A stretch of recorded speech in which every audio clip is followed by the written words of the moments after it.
આપણા એક સન્નિષ્ઠ કાર્યકર છે ઘનશ્યામભાઈ વઘાસિયા, એમનો દીકરો અક્ષર. હવે આ અક્ષરને નાનપણમાં એક એવો રોગ લાગુ પડ્યો, કેન્સર, જેને કહેવાય છે ન્યુરોબ્લાસ્ટમાં.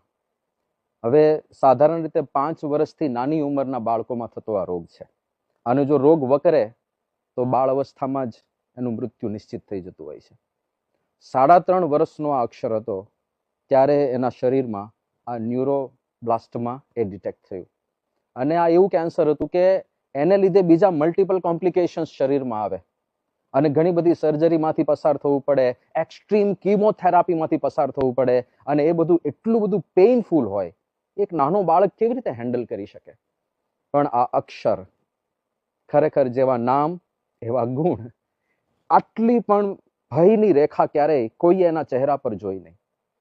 3.5 વર્ષનો બાળક પણ જે વાતો કરે અને જે સમજણની વાતો કરે, લોકો ચોંકી જતા, અરે ડોક્ટરો ચોંકી જતા. સંપૂર્ણપણે પીડામય અવસ્થા હોય છતાં એના ચહેરા ઉપરથી ક્યારે હાસ્ય વિલાયું નહીં. કેટલી બધી મલ્ટિપલ સર્જરીઝમાંથી પસાર થવાનું થયું.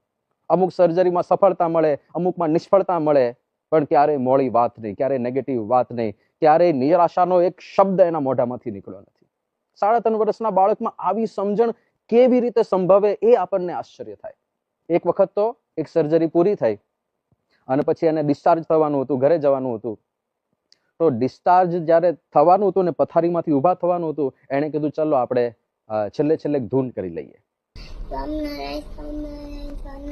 સ્વામિનારાયણ બધા પેશન્ટને સારું થઈ જાય અને વહેલી લજા થઈ જાય. કોઈ બાટલા કે કોઈ ઇન્જેક્શન ન મારવું જોઈએ. સ્વામિનારાયણ સ્વામિનારાયણ સ્વામિનારાયણ.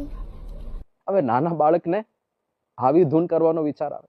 હોસ્પિટલમાં હોય, પીડાતો હોય, છતાંય એક પણ દિવસ એવો નહોતો કે એણે પૂજા ના કરી હોય.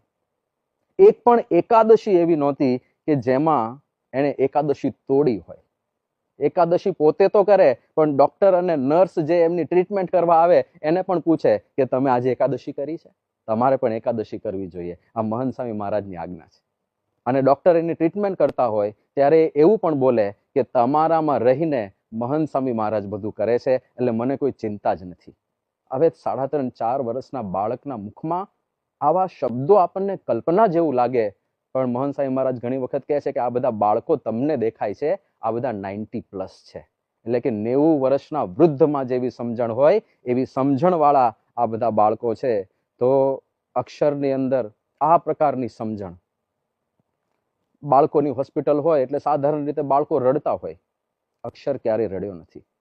પોતે તો રડે નહીં, એ તો કેન્સરનો પેશન્ટ છે, પોતે તો રડે નહીં, પણ બીજા બાળકો રડતા હોય ને એની પાસે જઈને એને સાંત્વન આપે, એને બળ આપે, અને હંમેશા એના મુખારવિંદ ઉપર હાસ્ય એ રમતું હોય. એક ઠાકોરજીની નાની મૂર્તિ રાખતો, તો જ્યારે કંઈક ટેસ્ટિંગ કરવાનું હોય કે પછી સીટી સ્કેન કરવાનું હોય, એવું કંઈ કરવાનું હોય, તો મૂર્તિ લઈને જાય અને મૂર્તિ પહેલા સ્થાપિત કરે અને પછી પોતે ત્યાં ટેસ્ટ માટે સૂવે. તો આ પ્રકારની જે ગુણાતીત સત્પુરુષોમાં જે આપણને ગુણો દેખાય ને, એવા સદગુણો એક નાના બાળકે પોતાના જીવનમાં આત્મસાત કર્યા. અને પછી તો સાવ છેલ્લી અવસ્થા હતી. ડોક્ટરોએ કહી દીધું હતું કે હવે વધારે સમય નથી.